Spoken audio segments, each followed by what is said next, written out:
నమస్తే, welcome to Aadya TV. నేను మీ స్వర్ణ. ప్రస్తుతం మనతో పాటు ఉన్నారు సీనియర్ జర్నలిస్ట్, సినీ పరిశోధకులు ఇమ్మంది రామారావు గారు. నమస్తే అండి. రామారావు గారు, ప్రస్తుతానికి నాగార్జున గారి ఇంటికి ఒక హిట్ అవసరం.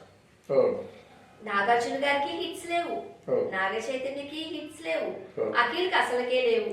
సో ఎంత కష్టపడినా సినిమాకి వేరియేషన్ చూపిస్తూ ఉన్నా అంతేంటో పాపము లక్క కలిసి రావట్లేదని అనుకోవచ్చు. అయితే ఇప్పుడు రీసెంట్ గా ఏజెంట్ సినిమాతో ఆయన మరికొద్ది రోజుల్లో మన ముందుకు రాబోతున్నారు. బట్ అందులో మాత్రం చాలా డిఫరెంట్ గా కనిపిస్తున్నారు అఖిల్. అంటే ఆ బబ్లీనెస్ గా కాకుండా కొంచెం రఫ్ యాంగిల్ లో మనం చూస్తూ ఉన్నాం. ఎలా ఉండబోతుంది అంటారు? అంటే ఇక్కడ అంటే ప్రధానంగా నాగార్జున గారి తాలూకు కెరీర్ మొదలైన తర్వాత ఒక వాక్యూమ్ అంటే గ్యాప్ ఏర్పడటం ఇదే ఇదే ఇదే ఈ సీజన్లోనే. ఎందుకో నాగార్జున గారికి హిట్ లేదు, నాగ చైతన్యకి హిట్ లేదు, ఇప్పుడు అఖిల్కి కూడా హిట్ లేదు. కొన్ని కోడల పిల్లగా పిలువబడుతున్నటువంటి సమంత కూడా ఆవిడ తాలూకు కెరీర్ అంతా డిస్టర్బ్డ్గా ఉందన్నమాట. కెరీర్ డిస్టర్బ్డ్గా ఉండడం కాకుండా ఆరోగ్యం కూడా డిస్టర్బ్డ్గా ఉన్నది. ఇక్కడ మొన్న ఎక్కడో చూసి నా ప్రాణం చివుక్కుమంది. చైతు బయట ఉంటున్నాడు అని నాగార్జున కన్నీళ్ళు పెట్టుకున్నట్టుగా ఎక్కడో సోషల్ మీడియాలో చూసా. నిజమే, ఎవరికైనా మనం ప్రపంచాన్ని జయించవచ్చు, ప్రపంచాన్ని తిరస్కరించవచ్చు, కానీ కన్న బిడ్డల దగ్గరికి వచ్చేసరికి ఓడిపోతాం. కన్న బిడ్డల దగ్గర వచ్చేసరికి ఆ బిడ్డల మీద పెంచుకున్న మన ప్రేమ ముందు ఇంకా ఏ శక్తి అయినా బలదు. అంతే, ఆ ప్రేమ ఆ బిడ్డను చూడిపోతుండలేము, ఆ బిడ్డకు మంచి జరిగిపోతుండలేము. చివరికి మీ ప్రేమం కావాలా, మీ బిడ్డ ప్రేమం సజీవుగా ఉంచాలంటే నాకు ఎలా పోయినా పర్లేదు, ఆయన కొంచెం ఆయన 100 ఏళ్ళు అయి శివబాబు అని చెప్పేటువంటిది మాతృ ఆ పితృ హృదయం. అటువంటి హృదయంతో ఉన్నప్పుడు కొంచెం నాగార్జున గారిలో ఆ చేంజ్ చూసారన్నమాట. ఇక్కడ ముఖ్యంగా ఏంటంటే కథల ఎంపికలో వాళ్ళు చేసిన పొరపాటు ఫస్ట్. రెండవది అఖిల్ ఫస్ట్ వినాయక్ గారిని ఒక డైరెక్టర్గా పెట్టడం అన్నది వాళ్ళు చేసిన పొరపాటు. వినాయక్ రీమేక్స్ బాగా చేస్తాడు, మంచి స్టోరీ ఉంటే దంచుకెళ్ళిపోతాడు. ఇప్పుడు చిరంజీవి గారు చేసినటువంటి తెలివైన పని నాగార్జున చేయలేదు. చిరంజీవి గారు స్క్రిప్ట్ రైటర్ పూరి జగన్నాథ్ రిపీ చేసుకున్నాడు. ఏమని చిరుత అన్నాడు, అంటే చిరు తనయుడు అని అర్థం. చిరుత అంటే చిరుతుపోయి కాదు, చిరు తనయుడు అనే మీనింగ్ వచ్చేలాగా పెట్టి అవునమ్మా, కరెక్ట్. చిరుత అని పెట్టడంలో ఉన్నటువంటి అర్థం అది. దాన్ని మాత్రం ఆయన అసలు శక్తి వంచన లేకుండా ఆ సన్నివేశాలను తీసి పెద్ద హిట్ చేశాడు. దాని తర్వాత ఇంకో పెద్ద గ్రాండ్ ఎఫర్ట్ ఏంటంటే మగధీర రాజమౌళి డైరెక్షన్లో రామ్ చరణ్ యాక్ట్ చేయడం. అది చాలా ఆయన లైఫ్ను మార్చేసింది అన్నమాట. తర్వాత ఇంకేముంది, అక్కడి నుంచి అన్నీ కూడా సినిమాలు మంచి మంచి సినిమాలు వచ్చాయి. మీరు అంటుంటే పెద్ద పెద్ద డైరెక్టర్ ని చూస్ చేసుకుని సెలెక్ట్ చేసుకుని సినిమాలు ఇప్పించి కొడుకు భవిష్యత్తును పెట్టారు చిరంజీవి గారు.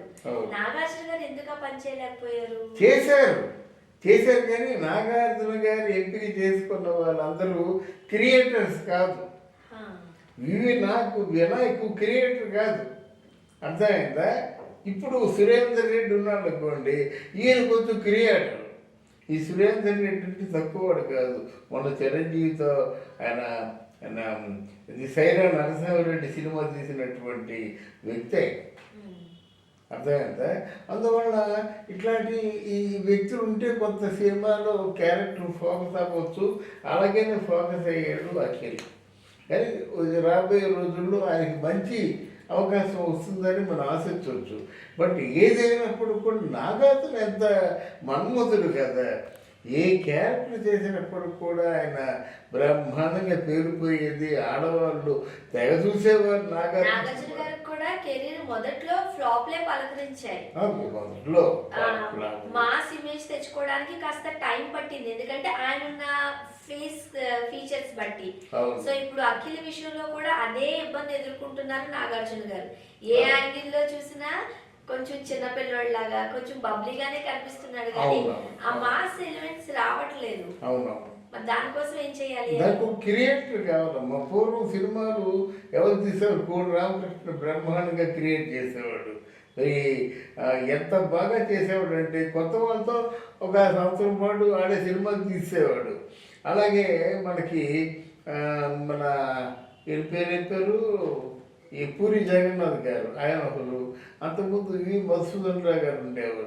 తర్వాత ఏమో ఈయన రాఘవేంద్ర రావు గారు కలియుగ పాండవులు ఏదో సినిమా వెంకటేష్ బాబుని చేసింది. ఎలా వాళ్ళు క్రియేటర్స్ చేతిలో పెడితే వాళ్ళు మలుచుకుంటారు కానీ రాంగ్ ప్లేస్మెంట్ అయిపోయింది ఆయనంతా. ఇంత ఎక్స్పీరియన్స్ ఉండి ఇన్ని కథల అనుభవం తెలిసి కూడా నాగార్జున గారు ఎందుకు తడబడ్డారు? నిజంగానే ఇండస్ట్రీకి లక్ లేకపోతే కూడా ఇలాంటివి జరుగుతాయా? అంతే. అది ఓవరాల్గా ఇండస్ట్రీలో మనం అనుకున్నది ఏంటంటే ఎంత ఎఫర్ట్ ఉన్నా నీది 99% కృషి ఉన్న 1% ఆవగింజంత అదృష్టం అంటారు చూసావా? అలాగే 1% అదృష్టం మాత్రం ఉందమ్మా. లేకంటే ఉంటే కొద్ది మంది మాత్రమే ఎందుకు ఫోకస్ అవుతారు? మిగతా వాళ్ళందరూ ఎందుకు కాలగర్భంలో కలిసిపోతారు? అదే కదా. మరి ఎంతంత మంచి క్రియేటర్స్ వచ్చి ఆర్టిస్టులు వచ్చారు. ఆర్టిస్టులు అందరూ ఇప్పుడు ఎక్కడ ఎవరికి ఎంతంత డైలాగ్ చెప్పేవారు వచ్చారు. ఓ రాజబాబు నిలబడ్డాడు. రాజబాబుతో బ్రహ్మానందం. మరి మధ్యలో అందరూ పోయారు కదా. ఎంతమంది కమెడియన్స్ అందరూ పోయారు కదా. ఎల్బి శ్రీరామ్ కానీ లేకపోతే ఏవిఎస్ కానీ ఇంకెవరెవరు ఉన్నారు? అందరూ పోయినారు కదా. కనుక అలాగా అదృష్టం కూడా ఉండాలమ్మా. మంచి కామెడీ చేయొచ్చు. ఎందుకు? రాజబాబు తమ్ముడు మామూలుగా ఉంటే బ్రహ్మాండంగా కడుపు ఉబ్బా నవ్విస్తాడు. తీరా సినిమాలో క్యారెక్టర్ ఇచ్చామంటే ఆ క్యారెక్టర్ పాడదు. చూసుకోండి. అదే రాజబాబు కనిపిస్తున్నా వేస్తారు జనాలు. అది గొప్పతనం అన్నమాట. అది ఆ గొప్పతనం అదృష్టం తాలూకు ఇన్ఫ్లుయెన్స్ కూడా ఉంటుంది. ఇక్కడ ఈ మన ఏజెంట్ సినిమా కూడా వైవిధ్యంగా ఉండి కొత్తదనాన్ని చూపిస్తుంది అనేటువంటి భావన కలుగుతుంది. అదే చేతుకి కస్టడీ ఉంది, ఓ పక్క అఖిల్ కి ఏజెంట్ ఉంది. సో రెండు బ్లాక్ బస్టర్ హిట్ అయితే తప్ప అఖిల్ ఫ్యామిలీ కాస్త తేరుకోవడం కష్టమే. లేదు, నాగార్జున తలుచుకుంటే నాగార్జున ప్లానింగ్ వేరుగా ఉంటుందమ్మా. చాలా గొప్ప ప్లానింగ్. ఇప్పుడు మార్కెటింగ్లో ఆయన నిజంగా ఆయన తాలూకు ప్లానింగ్ మామూలు ప్లానింగ్. ఆయన తాలూకు మేధస్ ఎక్కడంటే ఒక పూణే లాంటి ప్రాంతంలో మెట్రో ట్రైన్ కాంట్రాక్ట్ తీసుకున్న ప్లానింగ్ అది. ఇప్పుడు ఎక్కడ ఏం చేస్తే ఇప్పుడు ఆయన తాలూకు ప్రాపర్టీస్ ఎన్ని తక్కువ ఉంటాయి అనుకున్నారు. అది దాని ప్లానింగ్. దానికంటే పెద్దది ఏదో వచ్చింది అక్కడ. ఇక్కడ సినిమాలో చేస్తే ఏమొస్తుందమ్మా? మహా సినిమా అంతా కట్టుబడి ఒక 100 కోట్లు పెట్టి తీసినట్టయితే ఖర్చులు పోక 50 కోట్లు మిగులుతాయి. ఇక్కడ అలా కాదు కదా. వేల కోట్లు మిగులుతాయి కదా. అది ఎక్కడ నీ టైం ఎక్కడ పెడతావు? నువ్వు ఉన్నావు. నువ్వు ఏమో 4 రోజులు నాకు కావాలి, 4 రోజుల్లోనూ 4,000 ఇస్తామని వాళ్ళకి పెడతావా? 4 రోజులకి 4 లక్షలు ఇస్తామంటే వీళ్ళకి పెడతావా? నీ ఎఫర్ట్ని. అదే ఎఫర్ట్ అనమాట. 4,000 ఇస్తుంటే చేస్తాను, ఇప్పుడు ఖాళీగా ఉన్నప్పుడు చేస్తాను. ఈ 4 లక్షలు అంటే ముందు సంపాదించారు కదా. అలా ఉంటుంది. కానీ బట్ నాగార్జున మాత్రం డెఫినెట్గా ఆయన పిల్లల కెరీర్ మీద ప్లాన్ చేస్తారని. తర్వాత ముఖ్యంగా చైతన్య ఒకటి తీరని లోటు ఆయనకి. ఎందుకంటే అవతల సమంతని వదులుకోలేడు, సమంత చైతన్యం వదులుకోలేదు. అలాగని సమంతను కూడా సొంత కూతురులా చూసుకున్నాడు. ఇవన్నీ ఆయన జీవితం మీద తిరుగుబాటు చేసి ఆయన్ని మానసికంగా నొక్కేస్తున్నాయి. మళ్ళీ అందులోంచి బయటపడాలి. వ్యాపారంలో పోటీగా చేస్తున్నా ఏమా ఖచ్చితంగా ఇటు అఖిల్కి అటు నాగ చైతన్యకి బ్లాక్ బస్టర్ హిట్ అందుకోవాలని మనస్ఫూర్తిగా కోరుకుందాం. అవును. Thank you.